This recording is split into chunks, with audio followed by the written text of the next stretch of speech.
Saudari-saudara yang terkasih di dalam Tuhan Yesus, marilah kita berdoa. Dalam nama Bapa dan Putra dan Roh Kudus. Amin. Bapa kami yang ada di sorga, dimuliakanlah namamu. Datanglah kerajaanmu, dan jadilah kehendak-mu di atas bumi seperti di dalam sorga. Berilah kami rezeki pada hari ini, dan ampunilah kesalahan kami, seperti kami pun mengampuni yang bersalah kepada kami. Dan janganlah masukkan kami ke dalam pencobaan, tetapi bebaskanlah kami dari yang jahat. Ya Roh Kudus, hadirlah saat ini untuk memimpin dan membimbing kami dalam membaca firman Tuhan Yesus dan merenungkannya, sehingga kami dapat mengerti maknanya dan dapat kami laksanakan dalam hidup kami sehari-hari di tengah masyarakat kami. Pembacaan Injil Matius pasal 16 ayat 13 sampai dengan ayat 19 dengan perikop bersaksi tentang Yesus meneguhkan iman kita. Setelah Yesus tiba di daerah Kaisarea Filipi, ia bertanya kepada murid-muridnya, "Kata orang, siapakah anak manusia itu?" Jawab mereka, "Ada yang mengatakan Yohanes Pembaptis, ada juga yang mengatakan Elia, dan ada pula yang mengatakan Yeremia atau salah seorang dari para nabi."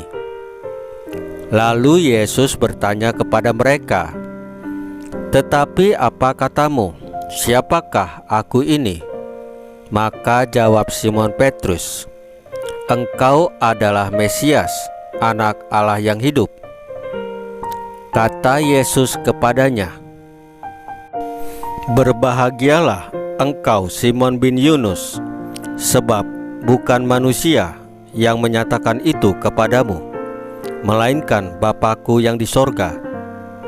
Dan aku pun berkata kepadamu, engkau adalah Petrus, dan di atas batu karang ini aku akan mendirikan jemaatku, dan alam maut tidak akan menguasainya.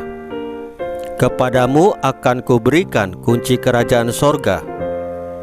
Apa yang kau ikat di dunia ini akan terikat di sorga, dan apa yang kau lepaskan di dunia ini akan terlepas di sorga." Demikianlah sabda Tuhan. Terpujilah Kristus. Saudari-saudara yang terkasih di dalam Tuhan Yesus, dan aku pun berkata kepadamu, engkau adalah Petrus, dan di atas batu karang ini aku akan mendirikan jemaatku, dan alam maut tidak akan menguasainya. Kepadamu akan kuberikan kunci kerajaan sorga. Apa yang kau ikat di dunia ini akan terikat di sorga, dan apa yang kau lepaskan di dunia ini akan terlepas di sorga. Tugas kepemimpinan Santo Petrus dilanjutkan oleh Paus, pemimpin tertinggi Gereja Katolik. Pada hari raya Santo Petrus dan Santo Paulus hari ini, gereja hendak mempertegas pengakuan iman yang sama dengan Petrus. Yesus menjamin bahwa kuasa kegelapan tidak dapat menang dan menaklukkan gerejanya. Demikian halnya dengan Paulus, dengan pengakuannya terhadap Yesus sebagai Tuhan.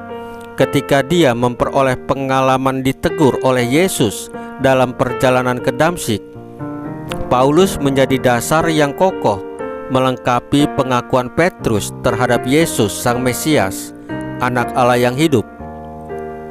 Mari kita meneladan semangat dan keteguhan iman kedua tokoh besar ini. Saudari-saudara yang terkasih dalam Tuhan Yesus, marilah kita berdoa. Ya Tuhan, kami bersyukur atas kesaksian iman hamba-Mu, yaitu Petrus dan Paulus. Semoga teladan iman mereka sungguh dapat menguatkan dan meneguhkan iman kami akan Putra-Mu, Tuhan dan Juru Selamat kami, Yesus Kristus. Salam Maria, penuh rahmat, Tuhan serta-Mu. Terpujilah Engkau di antara wanita, dan terpujilah buah tubuh-Mu, Yesus. Santa Maria, Bunda Allah, doakanlah kami yang berdosa ini, sekarang dan waktu kami mati. Ya Tuhan Yesus, tambahkanlah iman kami hanya kepadamu saja, karena Engkau adalah Tuhan dan Juru Selamat kami satu-satunya, tidak ada yang lain. Dalam nama Bapa dan Putra dan Roh Kudus. Amin. Saudari-saudara yang terkasih di dalam Tuhan Yesus, bacaan firman dan renungan hari ini sudah selesai. Tuhan Yesus memberkati kita semua.